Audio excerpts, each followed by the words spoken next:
Mais vous pouvez en faire quand vous voulez. Regardez justement une expérience française en 2010 avec un titre dans la recherche scientifique, un journal bien scientifique, hein, dit, voilà, en triturant le cerveau à un endroit donné, on donne une illusion de décorporation, la personne se retrouve au-dessus d'elle-même. Une illusion de décorporation. Alors oui, je dis en riant, la mort est une décorporation. Alors, venez mourir en France, hein, c'est une illusion. C'est parfait. Mais si on veut être sérieux, à quoi ça sert cette décorporation? À quoi ça sert?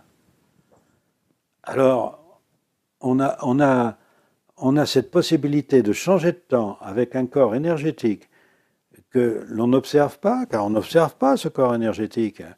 Nous, on ne l'observe pas.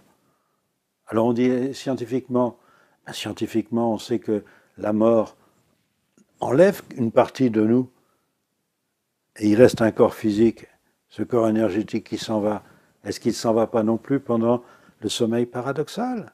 Alors, est-ce que l'on veut mettre dans la science ce corps énergétique ou pas? Ah ben, écoutez, dans l'univers, tout est dual. Alors, les particules sont toutes duales, c'est-à-dire corpusculaires et ondulatoires. Nous, nous sommes un assemblage de particules. Nous avons des énergies de pensée. Alors, il faut d'abord admettre que la pensée est énergie. Si vous n'avez pas les ouvertures temporelles imperceptibles pour expliquer que l'énergie est une pensée, vous n'arriverez pas. Mais n'importe qui comprend ça. Et tout le monde sait qu'un rêve, ça dure rien du tout dans notre temps. Mais quand vous y êtes, ça dure, ça dure, ça dure. Des jours et des jours. On sait que quelqu'un peut frapper à votre porte et vous réveille. Le bruit a déclenché le rêve. On met des électrodes, on s'en aperçoit. Un rêve de 1/5 ou un vingtième de seconde, et vous, vous étiez là en train de rêver. Pendant une semaine, vous étiez, je sais pas moi, à Tahiti, en train de vous dorer, vous étiez avec les Vainés là-bas. Bon, et vous dites à la personne qui a frappé à la porte, disons, tu aurais pu attendre, j'étais dans un rêve merveilleux, hein, tu m'as réveillé. Et non, c'est le bruit qui a déclenché le rêve, pour empêcher la personne de se réveiller, pour rester dans un sommeil qui permet ce rêve. Et ce rêve, il faut savoir l'utiliser.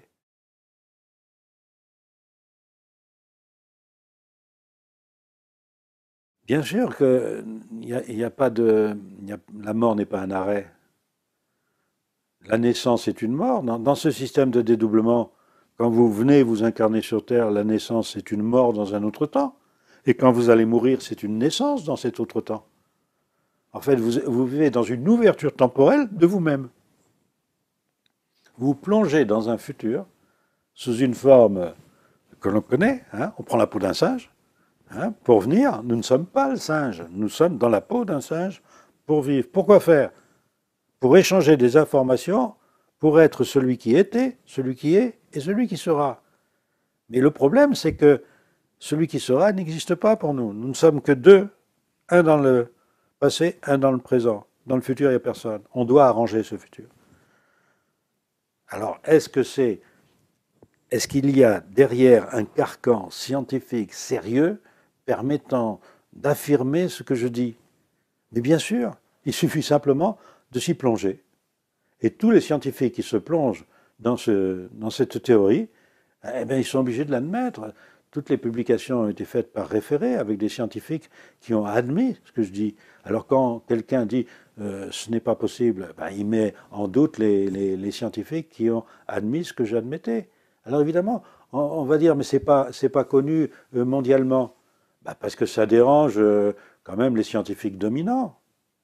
J'appelle scientifiques dominants ceux qui régentent le monde, mais qui ne veulent pas savoir comment ça fonctionne.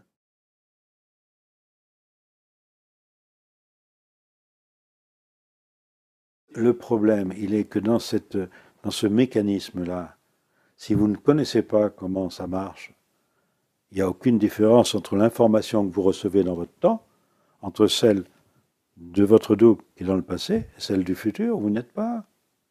Le mécanisme d'information est le même. Comment savoir que c'est vous-même qui voulez ce que vous voulez? Imaginez que vous ayez un futur déplorable. Futur déplorable dans ce troisième temps dont je viens de vous parler. Vous n'êtes pas dans le second temps puisque vous êtes non dédoublé dans le premier temps. Et vous avez un futur déplorable que vous devez arranger, vous ne pouvez pas y aller. Pourquoi vous ne pouvez pas y aller? Eh bien parce que le plan intermédiaire du deuxième temps vous l'empêche. Alors il y a une solution, toute simple. Je vais m'incarner dans le deuxième temps, laissant mon double dans le premier temps, pour arranger le futur, en permettant à mon double l'échange des corps énergétiques dans des temps d'inconscience. Ces temps d'inconscience, il y a un temps privilégié, personne ne sait pourquoi, c'est le sommeil paradoxal. Le sommeil paradoxal est un échange des corps énergétiques qui permet à l'autre partie de moi-même, qui est dans ce temps 1, d'aller arranger le temps 3 grâce à ma présence dans le temps 2. Et si on ne sait pas ça, on ne sait pas pourquoi on vit. On ne sait pas du tout pourquoi on vit. On vit pour arranger un futur. On vient dans le temps 2 pour arranger le temps 3, car on est aussi dans le temps 1. Et c'est à faire avant la fin du cycle de dédoublement des temps. C'est ce que j'essaye d'enseigner, et avec des résultats phénoménaux. Donc, comme vous disiez tout à l'heure, il faut que ça se sache par la base, parce que la pyramide qui nous dirige ne voit aucun intérêt à cela. Un double, chacun en a un, sa puissance est sensationnelle. Alors, pourquoi se réfugier auprès de quelqu'un? Avec une seule chose à faire, se réfugier auprès de son double. Donc évidemment, ça met des hiérarchies en l'air, ça. Mais d'un autre côté, si vous connaissez le mécanisme, ça ne met rien en l'air, puisqu'il faut apprendre à fabriquer un futur sans avoir de responsabilité dans ce futur vis-à-vis des autres. Car si vous fabriquez un futur dangereux, par exemple, je ne sais pas, vous voulez avoir quelque chose, vous l'avez dans le futur, c'est fait, c'est fait. Et oui, mais comment je vais l'actualiser dans mon temps présent? Mais attendez, c'est n'importe qui peut l'actualiser. Alors, vous fabriquez quoi? Par exemple, fabriquer de la violence. J'apprends à tuer en jeu vidéo. Je fabrique le meurtre dans le futur. Et puis après, il y a quelqu'un qui actualise ça dans sa vie, il va tuer. Et vous dites, c'est un meurtrier. Et vous, avec votre jeu vidéo, qu'est-ce que vous avez fait? Vous avez fabriqué le futur. Si vous ne l'aviez pas fabriqué, il n'aurait pas pu l'utiliser. Car si ça se trouve, il n'y avait pas pensé avant. Donc c'est votre pensée qui a entraîné ce potentiel, qui a fait que quelqu'un l'utilise.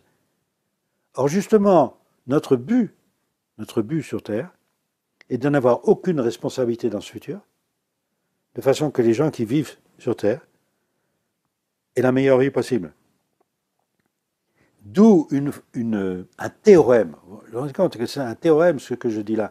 Et il y a des scientifiques qui l'ont dit, ce théorème.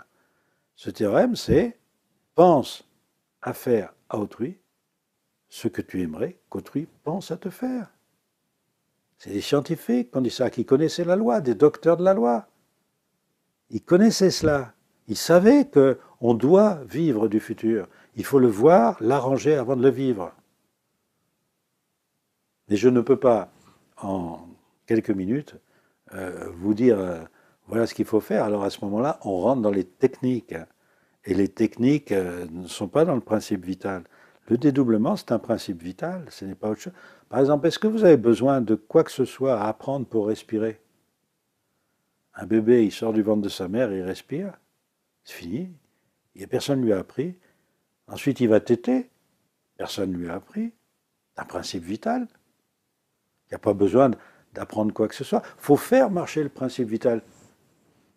Si vous réfléchissez sur un principe vital, vous ne l'utilisez pas.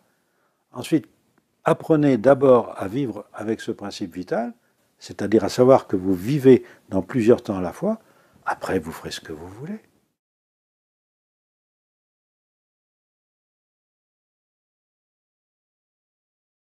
Parce que le futur est à la mesure de pensée de l'humanité. Regardez ce que l'homme pense, c'est son futur.